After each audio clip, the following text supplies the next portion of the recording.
Salut, c'est Jack. Il y a des scènes de films qui sont vraiment mémorables. Des scènes qu'on connaît même si on n'a jamais vu le film. Elles sont souvent marquantes par leur décalage, leur humour, le jeu des acteurs, etc. Ce qui est génial, c'est quand on apprend que certaines de ces scènes, qui sont aujourd'hui devenues cultes, n'étaient même pas écrites dans le scénario original. Elles ont été trouvées par les acteurs eux-mêmes ou bien pendant le tournage. Je vais t'en montrer 5 et te donner des conseils sur comment faire pour que toi aussi tu puisses trouver des idées qui ne sont pas dans le scénario.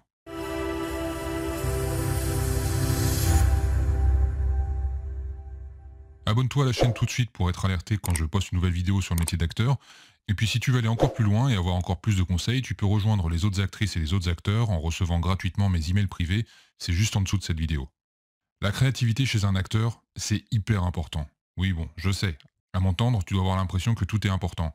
Mais c'est vrai que pour un acteur, la créativité c'est quelque chose qui fait vraiment la différence. Savoir jouer c'est bien, mais quand c'est possible, la créativité c'est le petit plus qui va rendre une scène mémorable. Indiana Jones, les aventuriers de l'Arche perdue. Au cours du film, il y a une scène où il est poursuivi dans un souk par des mecs qui veulent lui faire la peau. Et normalement, il devait y avoir une scène de combat entre un mec qui a un sabre et Indiana Jones avec son fouet. Ils avaient répété cette scène depuis plusieurs jours, mais le soir avant de tourner la scène, Harrison Ford est tombé malade. Le lendemain, ils ne pouvaient pas faire de scène trop physique, et après avoir discuté avec Steven Spielberg, ils ont décidé de faire indifféremment. Et franchement, c'est mieux comme ça. C'est drôle, c'est décalé, c'est tout à fait dans l'esprit du film.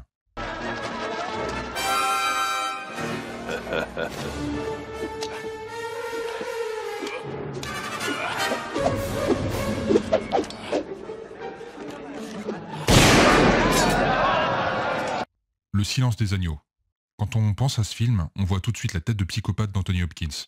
Pourtant, si on met ces scènes bout à bout, il n'apparaît que 25 minutes dans le film. Mais il est tellement flippant qu'on ne se souvient que de lui. Et sa réplique culte sur le foie et les fèves au beurre, le bruit horrible qu'il fait avec sa bouche, n'était pas écrit. C'est quelque chose qu'il a découvert en répétition. A census taker once tried to test me. I ate his liver with some fava beans and a nice Chianti.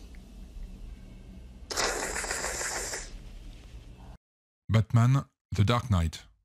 Dans Batman The Dark Knight, il y a une fameuse scène où le Joker fait sauter un hôpital.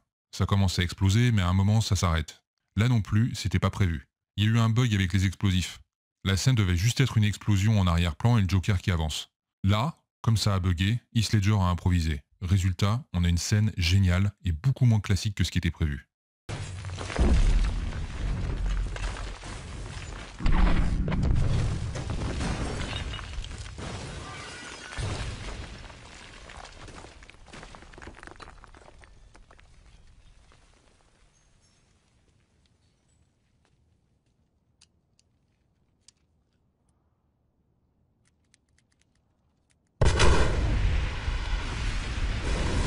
Reservoir Dogs. Encore une scène mémorable. Le personnage de Michael Madsen devait torturer un flic et lui couper une oreille. Ce qui n'était pas écrit, c'était ce qu'il devait faire avec l'oreille. Du coup, il a improvisé et décide de dire une réplique à l'oreille qu'il tient dans la main au lieu de la dire au flic.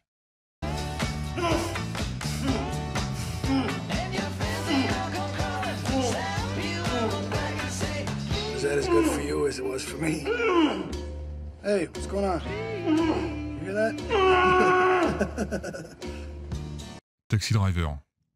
Et là aussi, une scène ultra connue dans Taxi Driver. Le fameux You're Talking to Me, c'était une improvisation de Robert De Niro. Dans le scénario original, il est simplement écrit que Travis se regarde dans le miroir.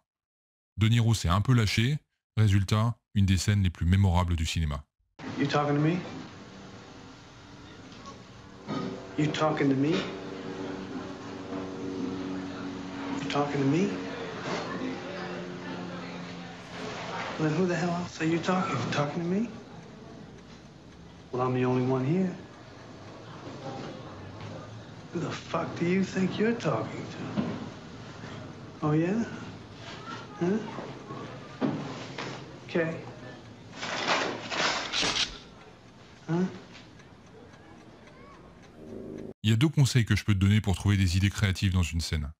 La première, c'est de vraiment connaître ton texte sur le bout des doigts. C'est-à-dire qu'il faut que tu puisses le dire sans même avoir à y penser et même en faisant autre chose. Le fait de ne plus avoir à penser à ta prochaine réplique, ça va t'enlever un poids, te déstresser, et du coup tu seras plus au présent et plus concentré. Et le deuxième conseil, c'est de faire des répétitions en improvisant autour du texte. C'est-à-dire, non pas en suivant le texte, mais plutôt le fil psychologique du personnage. Ça peut paraître compliqué comme ça, Mais en fait, il suffit de comprendre la scène, c'est-à-dire ce dont parle la scène et ce que veulent les personnages dans la scène, et d'improviser autour de ça. Et tu peux même aller au-delà de tout ça, en essayant des choses qui n'ont rien à voir. Déjà, en étant détendu et en connaissant bien ton texte, tu seras plus dans la peau du personnage. Donc forcément, il y a des choses qui te viendront. Surtout, ne te censure pas.